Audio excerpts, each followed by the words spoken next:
और मेरे प्यारे बच्चों, कैसे हैं आप लोग? मुझे पूर्ण विश्वास है आप लोग बहुत अच्छे होंगे। मैं रुपेश कुमार सिंह, आप सभी का हमारे जेएमडी क्लासेस में स्वागत है। आप हमारे channel JMD IAS and SSC classes को सब्सक्राइब करें और बेल आइकन दबाना तो बिल्कुल न भूलें, ताकि रीजनिंग की जो भी वीडियो अपलोड हो इसकी सबसे पहले नोटिफिकेशन आपको मिले। हमारे जेएमडी क्लासेस की आप ये सोचोगे कि आखिर हम जेएमडी क्लासेस में क्यों पढ़ें। इसका सबसे बड़ा कारण है कि पूरे इंडिया में एक क्षेत्र में सबसे नंबर 1 है। वो क्या? प्रत्येक क्वेश्चन को आपको इस तरीके से समझाया जाएगा, इतनी टेक्निकल वे से समझाया जाएगा, इतनी प्यारे वे से समझाएगा कि प्रत्येक 100% छात्र को आपको सारे क्वेश्चन समझ में आएंगे। इसका आप लाइव डेमो देखिए। हमारे इंग्लिश मीडियम वाले स्टूडेंट के लिए कहना है कि सारे इंग्लिश मीडियम वालों के लिए सारे सिलेबस की वीडियो हमारे यूट्यूब चैनल जेएमडी क्लासेस पे अपलोडेड है। हिंदी मीडियम के लिए यह नई शुरुआत है, इसलिए हिंदी मीडियम वाले इसको अच्छे से पढ़ें। और ऐसे भी रीजनिंग में हिंदी और इंग्लिश में कोई खास फर्क नहीं है, बस कुछ ऐसे टॉपिक हैं जैसे थ्योरेटिकल स्टेटमेंट पूछता है, वहाँ पे हिंदी और इंग्लिश में थोड़ी दिक्कत होती है। ठीक है, हमारा आज का रीजनिंग का जो टॉपिक है वह हमारा है तर्क और आर्गुमेंटेशन। हमें तर्क और आर्गुमेंटेशन में समझना है कि जैसे आपसे कोई क्वेश्चन पूछा जाए कि हमारा जो न्यायालय है, जो हमारी जस्टिस है, उसमें जितनी भी छुट्टियां दी जाती है या जो भी छुट्टी पड़ती हैं, गर्मी की छुट्टी, विंटर की छुट्टी, अदर भी छुट्टी, क्या उनमें हमें छुट्टियों में कमी करनी चाहिए ताकि न्याय व्यवस्था हमारा जल्दी हो सके? यह क्वेश्चन पूछा जा रहा है। अब इस पर तर्क दिया जा रहा है फर्स्ट कि हाँ, इन छुट्टियों में कमी करनी चाहिए ताकि जस्टिस जल्दी से जल्दी मिल सके।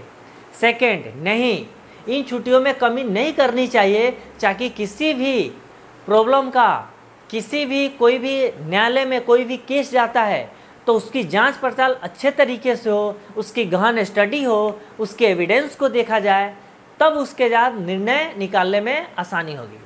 तो चलिए हम क्वेश्चन लिखेंगे, उसके बाद एक एक पॉइंट पे हम डिस्कस करेंगे। और एक बात यही सच्चाई है, जब तक आप मेहनत नहीं करोगे आप सफलता से दूर रहोगे। हमारा क्वेश्चन दिया हुआ है, क्या भारतीय न्यायिक व्यवस्था में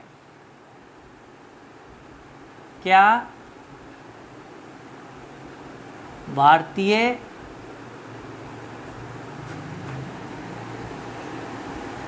न्यायिक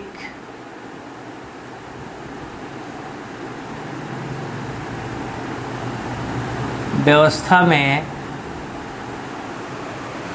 होने वाली लंबी छुट्टियों में होने वाली लंबी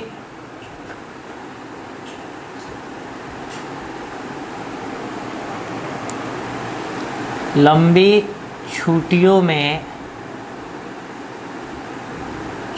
में महत्वपूर्ण कमी की जानी चाहिए। महत्वपूर्ण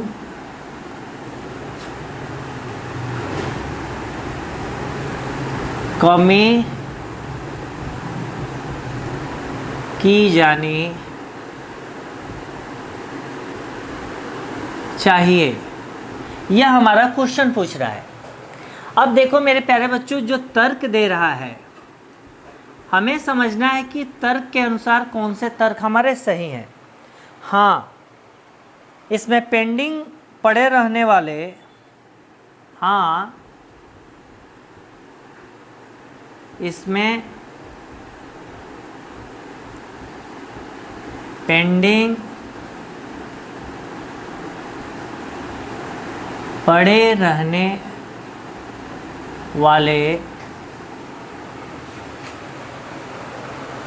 रहने वाले मुकदमों की बढ़ती संख्या, मुकदमों की बढ़ती संख्या को समाप्त करने में मदद मिलेगी, को समाप्त करने में मदद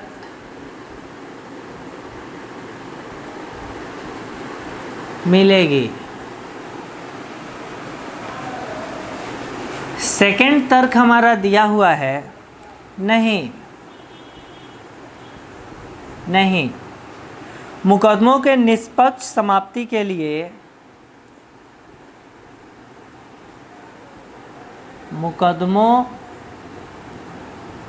के निष्पक्ष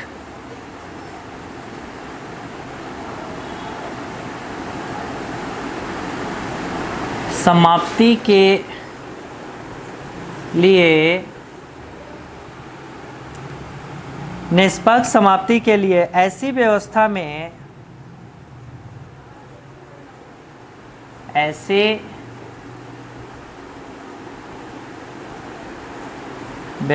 में तैयारी हेतु पर्याप्त समय की आवश्यकता होती है। तैयारी हेतु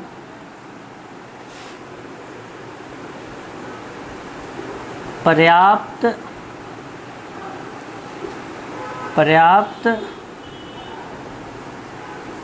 समय की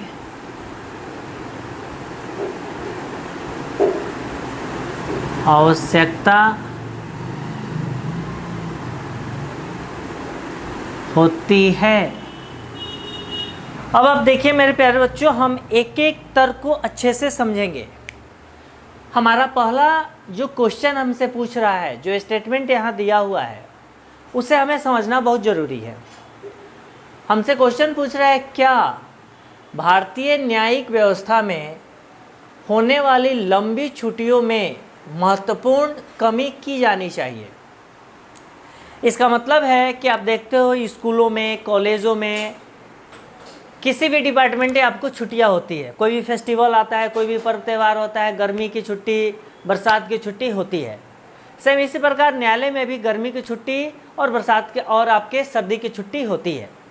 तो हमसे क्वेश्चन पूछा जा रहा है कि हमारे देश की जनसंख्या इतनी ज़्यादा है, इसमें कंप्लेन भी ज़्यादा जाते हैं, तो क्या हमारे देश में न्यायालय की जो छुट्टियां होती है उन छुट्टियों में कमी की जानी चाहिए, यह हमसे क्वेश्चन पूछा।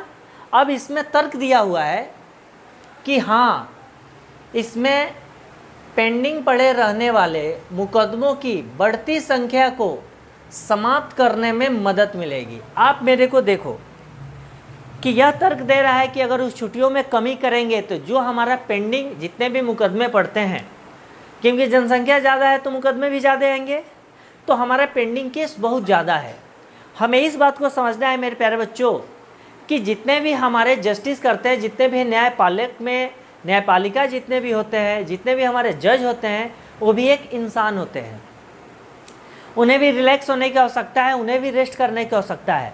और सबसे ज़रूरी है किसी भी केस में हमें जब तक सारी एविडेंस को नहीं जान ले, सारे गवाह से नहीं हमें पता कर ले, सारी जांच प्रक्रिया न कर ले, हम हड़बड़ाहट में किसी भी क्षेत्र में हम जजमेंट नहीं दे सकते हैं। हमें यह समझना चाहिए कि कभी भी समय लगे पर किसी के साथ अन्याय न हो, क्योंकि जो भी पीड़ित होता है, जो भी विक्टिम होता है, उसको पता है कि उसको कितनी तकलीफ़ है। तो जब तक हम सारी जांच पड़ताल नहीं करेंगे तब तक हम इमीडिएट बहुत जल्दी किसी भी चीज़ को निर्णय नहीं कर सकते हैं।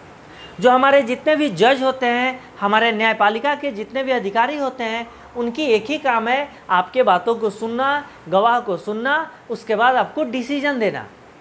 तो उनको 365 डेज वही काम है, तो उन्हें भी छुट्टी की आवश्यकता है ताकि वो भी तरोताज़ा हों और उनकी माइंड सेट हो और किसी भी बात को अच्छे से सुने। इसलिए जितनी भी छुट्टियां हैं उसमें कम करनी चाहिए। यह तर्क हमारा बिल्कुल गलत हो गया। अब सेकंड आता है, नहीं, मुकदमों के निष्पक्ष समाप्ति के लिए ऐसी व्यवस्था में तैयारी हेतु पर्याप्त समय की आवश्यकता होती है।